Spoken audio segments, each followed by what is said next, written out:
Okay, so now I'm going to talk about the extension of sines and cosines and the unit circle.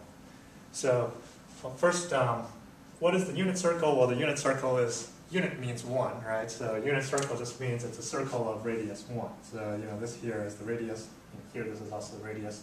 So a circle, by definition, means the set of all points that's equidistant from a center. So that means any point on the circle is the same distance to the center, so here all these lengths are 1.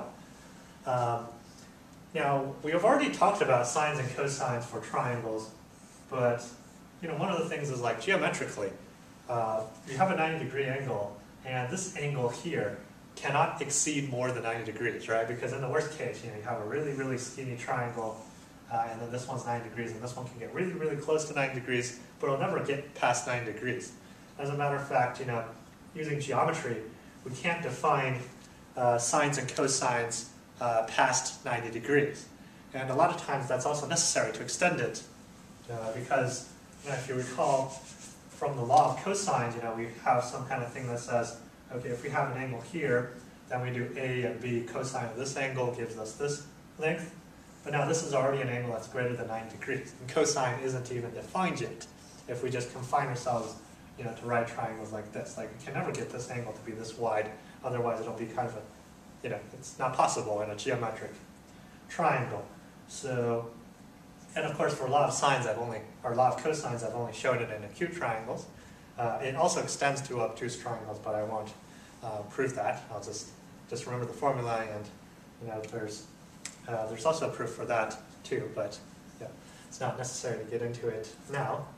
So, how does sine and cosine extend past acute angles? How does it extend to obtuse angles? Well,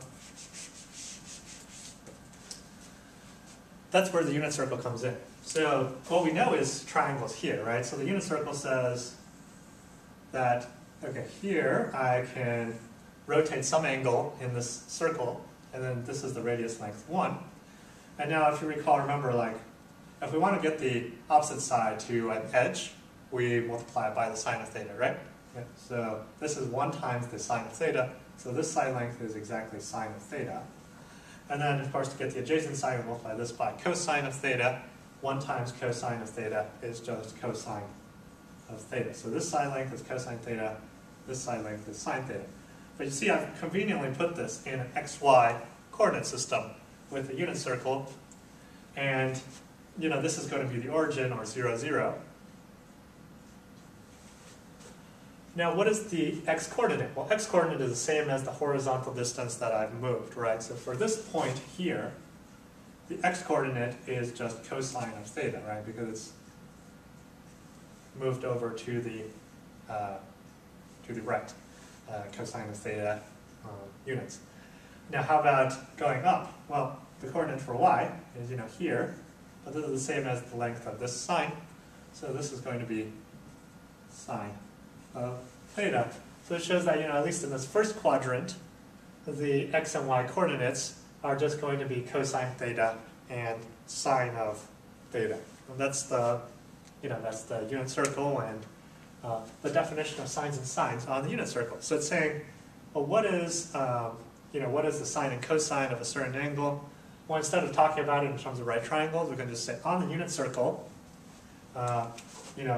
rotate the radius by this angle. So, okay, now that we define it like this, let me just erase these sides of the triangle. Okay, and now we can extend the definition of sines and cosine to say that, let's just define cosine of theta and sine of theta to be the exact coordinate on the unit circle where it's rotated by this angle theta. Okay? So in this first quadrant, the definition of using triangles and using points on the unit circle exactly coincide with each other, as I've just shown, because it's the length of the sides of the right triangle. But when we get into other quadrants, the sine and cosine, when we get into other quadrants, it starts to actually generalize, because now we can have a obtuse angle. We can go here, and then we can actually create a right triangle from that. But this point on the unit circle is going to be defined as the sine and cosine of theta.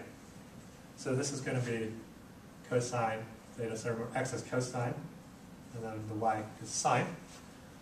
Okay, but then what is that in terms of trig? The original trig ones. Well, the thing is, we can't create a right triangle here because we can't draw a right triangle on this side. We have to sort of draw it on this side. And now let's label this one as phi. And so phi is going to be 180 degrees minus theta, right? Because theta plus phi is a straight line, so it's 180 degrees. So the y-coordinate is going to be, so the y-coordinate is sine of theta, but this is also going to be the sine of phi. And then the x-coordinate here is going to be cosine of phi, but it's in the negative direction, so it becomes negative cosine of phi. Okay? So what does this mean? Well, remember phi is 180 degrees minus theta, or if we remember from radians, it's pi minus theta, right? Pi is 180 degrees. So what this says is that for angles that's larger than 90 degrees, sine and cosine is defined as follows. So sine of theta is just going to be the sine of 180 degrees minus. Okay, let me just erase this part here. So sine of theta here is going to be the same thing as sine of 180 degrees minus theta for theta between 90 degrees and 180 degrees. And then the cosine of theta, excuse me, and the cosine of theta is going to be the cosine of 180 degrees minus theta. Remember, radians do the same thing as sine of pi minus theta. That's going to be the cosine of, or negative. Okay, so cosine of theta is negative cosine of phi, so negative cosine 180 minus theta, and negative cosine pi minus theta. So, yeah, so this is the generalization of sine and cosine. You can similarly do it for other quadrants, so you can do it here, and then you have a triangle here, and then you can see that the y-coordinate is going to be negative. So in this quadrant, the sine of theta is going to be negative. So here, the angle would be all the way here. So it would be like between 270 and 360 degrees. And so here, the sine of theta is going to be negative, but cosine theta is positive. And then here, in this quadrant, where we rotate by this angle, see x is negative and y is negative. So here, the sine of theta and the cosine of theta are both negative, and so on. And then to find them, you can just draw the appropriate right triangle here in this quadrant, or you can even draw this right triangle. Right, there's multiple ways to obtain it. So, yeah. So the thing to remember is just sine and cosine generalized past acute angles is just saying what is the coordinate on the unit circle when I rotate by a specific number of degrees. Right, so let's just do one specific example. Let's do maybe two.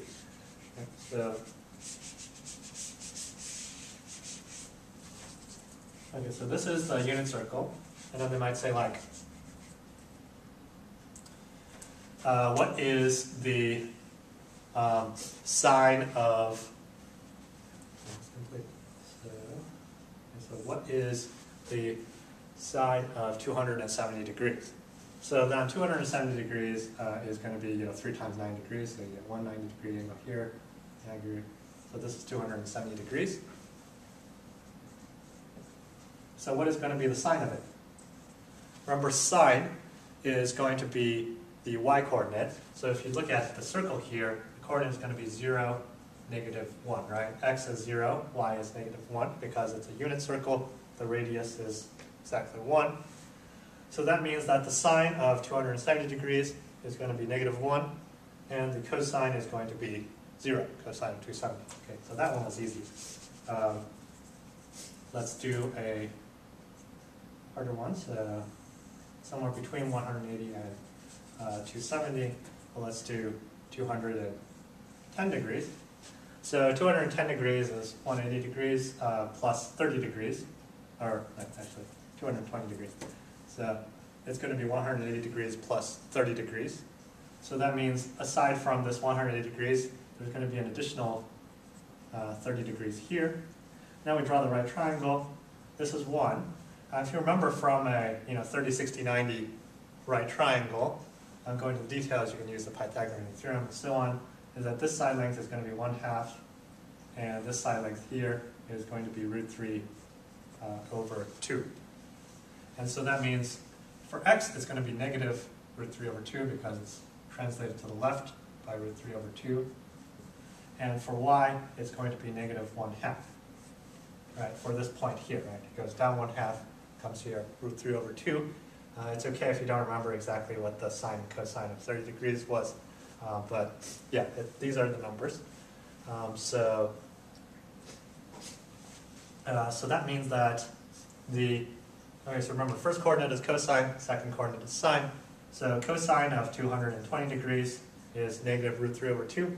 Sine of 220 degrees is negative 1/2. Okay?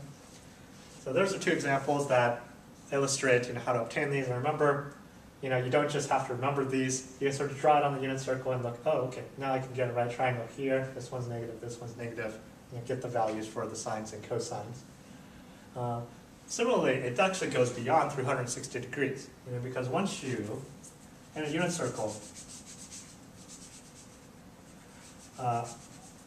you can actually go like, 2 times 360 degrees is 720 degrees. So you can just keep on going around and around in as many circles as you want, right? So here, you went around once, that was 360 degrees, and you went around again, that's 720 degrees. So really, sine and cosine can be defined for any value. You can even have negative values. So it doesn't have to be limited to 360 degrees. You can go past 360 degrees, in which case you just come back around again. But one thing you'll realize is that after 360 degrees, the values are going to repeat, as if it was just that minus 360 degrees. So this repetition is going to be called periodicity, and that'll have important implications later I'll discuss about. So that you can even go in the negative direction. And negative direction just means, okay, let's go in this side for the angle. So this was like negative 30 degrees. Then you can actually see that, like, if I went negative 30 degrees here, it's the same thing as rotating 330 degrees here, right? Because 330 plus 30 is 360. So the sine and cosine of 330 degrees is the same thing as the sine and cosine of negative 30 degrees. And so there are a lot of redundancy and a lot of mixing and matching, and this is the unit of circle and how sines and cosines are defined on top of the unit circle.